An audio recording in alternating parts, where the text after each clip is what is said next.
Hi friends, आज आपण बनवणार आहोत साऊथ इंडियन स्टाईल सांबर। चला तर मग स्टार्ट करूया। त्यासाठी मी एक कुकरमध्ये हे डाळ घेणार आहे।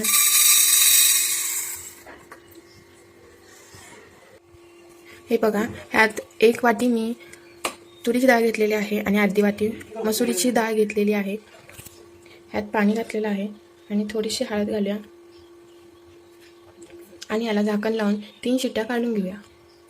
आपली डाळ शिजते तोपर्यंत आपण थोडीशी तयारी करून घेऊया। हे 2 कांदे आहेत ते कापून घेऊया। एक वांग घेतलेलं आहे मी आणि एक शेंग घेतले, हे कापून घेऊया।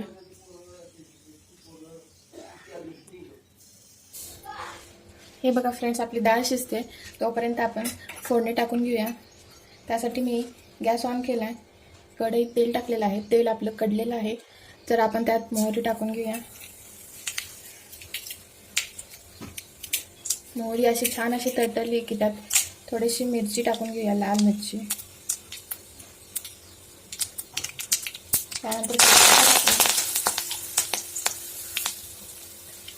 कढीपत्ता टाकला की थोडीशी ही डाळ आहे उडदाची ती टाका।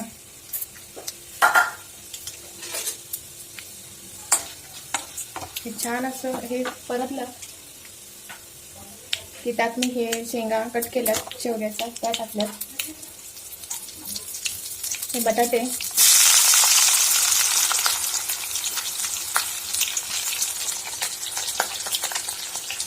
एक वांग कट केलं ते टाकलं, परत हे कांदा,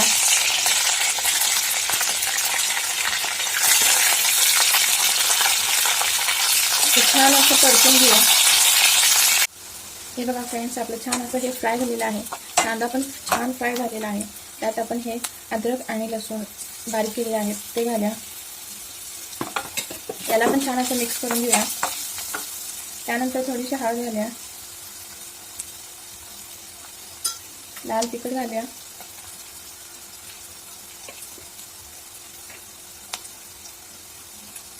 थोडासा गरम मसाला घालूया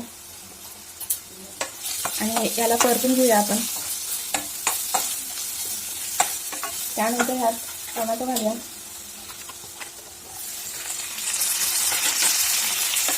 याला पण छान असं परतून घेऊया। याला 1-2 मिनिटं आपण झाकून ठेवून वाफ काढून घेऊया। बघा फ्रेंड्स, आपले 2 मिनिटं झालेले आहेत। हे छान असं गोल्डन ब्राऊन झालेलं आहे। त्यात मी चिंच आणि गूळ याचं पाणी घालून घेतो। ते थोडंसं आधी करून ठेवायचं, चिंच भिजत घालायची आणि त्यात गूळ मिक्स करायचा। त्यात आता आपण थोडंसं पाणी घालून घेऊया।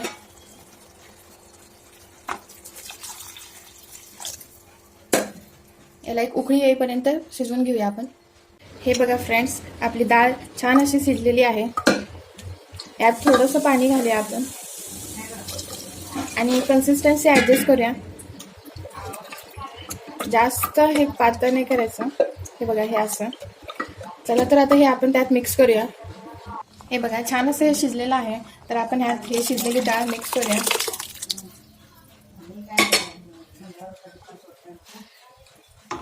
यात थोडीशी मी सांबर मसाला घालणार आहे,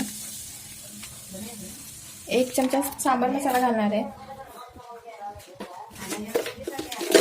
आणि हे 1 चमचा मीठ घालूया आणि एक उकळी काढून घेऊया। हे बघा फ्रेंड्स, आपण आता तडका तयार करूया। त्यासाठी मी इथं तेल घेते, थोडंसं तेल चांगलं गरम होऊ द्यायचं। त्यात आपण मोहरी टाकूया,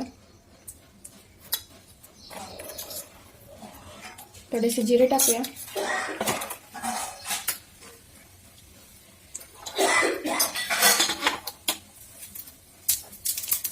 आणि एक मिरची टाकूया। हा जो तडका तयार केलेला आहे तो आपण ह्या सांबारमध्ये घालून घेऊया।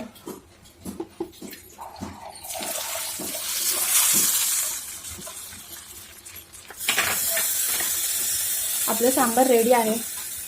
हे आपण डोस्यासोबत, इडलीसोबत खाऊ शकतो। चला तर आपण आता प्लेटिंग करूया।